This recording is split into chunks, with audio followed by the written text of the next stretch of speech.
नमस्कार दोस्तों, आप सभी का हमारी आज की रोमांचक कहानी में हार्दिक स्वागत है।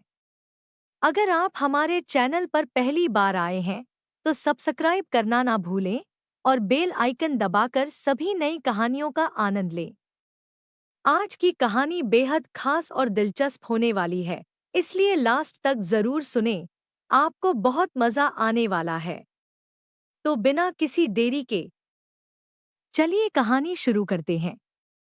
अरे कहाँ मर गई? रसोई यूं ही बिखरी पड़ी है और महारानी आराम फरमा रही है। सास रेणु देवी के चीखने की आवाज से दर्द से कराहती सुहानी उठ ही रही थी कि धड़ाम से दरवाजा खुल गया। दरवाजे पर सास-ससुर दोनों ही गुस्से में तमतमाए खड़े थे। उन्हें देखकर हड़बड़ाकर बिस्तर से उठ गई सुहानी और डर से कांपने लगी। रेणु देवी चीखते हुए बोली, बस तुझे तो मौका चाहिए काम चोरी का। यहाँ पड़ी है बिस्तर पर, बाकी के काम कौन निपटाएगा, तेरा बाप? जी तो क्या, सुहानी का बोले, सुबह से वही तो कर रही है सारे काम। पूरे बदन में दर्द हो गया है, पर बोल नहीं पाई बेचारी। कारण माता पिता के संस्कार और सहनशीलता। परिवार में 4 बहुएं थीं। किसी पर कोई पाबंदी नहीं थी, बस उस पर ही सारे प्रतिबंध थे। नौकरानी से ज्यादा हैसियत नहीं थी। उसकी कारण कुछ और नहीं था, बल्कि पति की कम आमदनी। बाकियों की अपेक्षा उसके पति की आमदनी कम थी। अपने ही ख्यालों में खोई थी वो, कितना कुछ कह डाला सास ससुर ने, उसे एहसास भी न हुआ। अपने ख्यालों से होश में तब आई जब सास ने आवेग में उसके हाथों को पकड़कर लगभग घसीटते हुए कमरे से बाहर धकेल दिया। वो लड़खड़ाती अभी गिरने ही वाली थी कि उसी वक्त काम से आए पति की बाहों ने संभाल लिया। माता पिता का ऐसा रूप देखकर पति सुधीर भौंचक्का रह गया। पत्नी के साथ ऐसी बदसलूकी होता देख बिना किसी से कुछ कहे और बिना कोई सवाल किए सुहानी से बोला, कुछ कहने की जरूरत नहीं है सुहानी। चलो यहाँ से, अब मैं और तुम्हारी ऐसी बेइज्जती सहन नहीं कर सकता। अब हम इस घर में नहीं रह सकते जहाँ इंसानों से ज्यादा पैसों को अहमियत दी जाती है। बोलकर दोनों वहां से उसी वक्त अपना जरूरी सामान लेकर चले गए, पर पीछे छोड़ गए ढेर सारे काम जो निकम्मी सुहानी करती थी, और घर के वो छोटे छोटे काम जो सबसे कम पैसा कमाने वाला बेटा करता था, जिसे अब रेणु देवी और उनके पति को करने थे, क्योंकि घर के बाकी तीनों बेटे पैसे कमाने में व्यस्त थे और बहुएं अपने शौक पूरे करने में।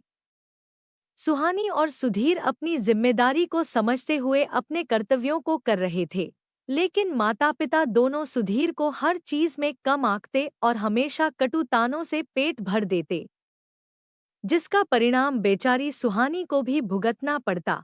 कम आमदनी वाले पति की पत्नी जो ठहरी। सुहानी और सुधीर को अब घर छोड़े लगभग 6 महीने से ज्यादा हो गया।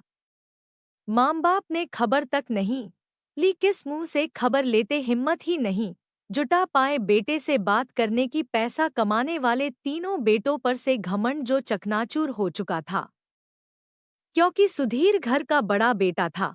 जब तक वो साथ था, बाकी बेटों की हिम्मत नहीं हुई कि माँ पिता को कुछ कह पाते।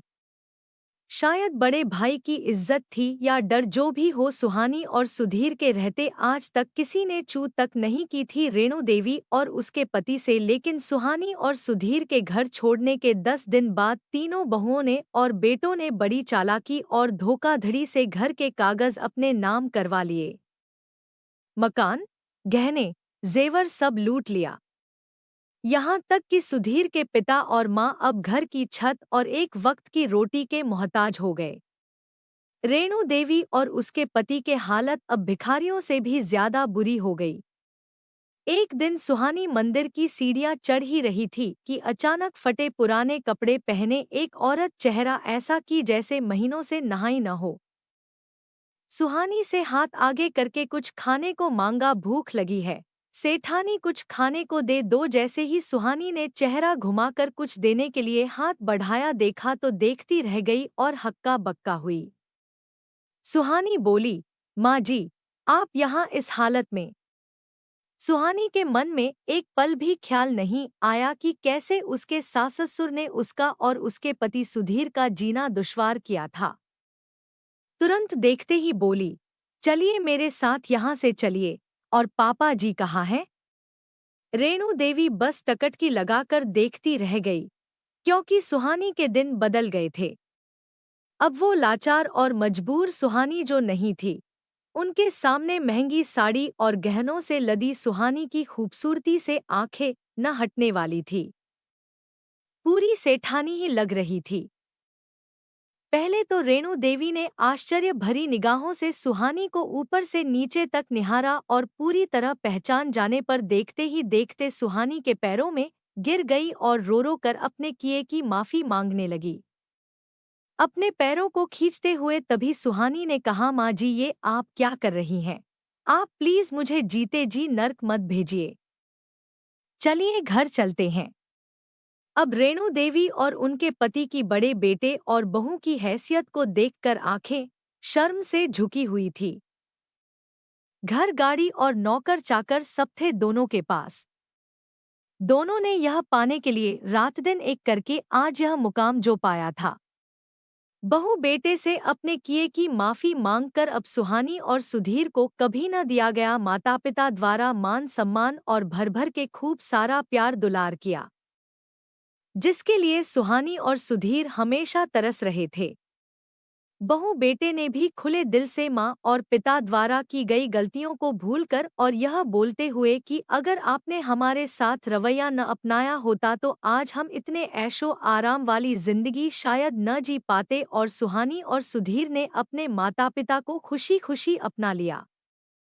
तब दोनों आशीर्वाद देते हुए रेणु देवी और उनके पति के मुंह से निकला, नसीब वाले हैं हम जो देवी जैसी बहू को न समझ पाए।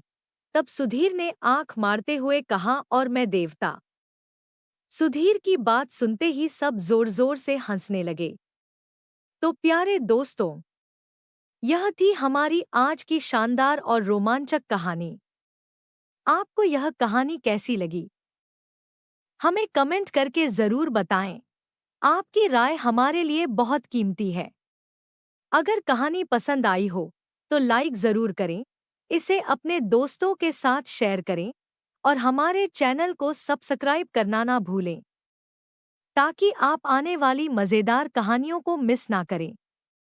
तो चलिए मिलते हैं अगले वीडियो में एक नई दिलचस्प कहानी के साथ। धन्यवाद।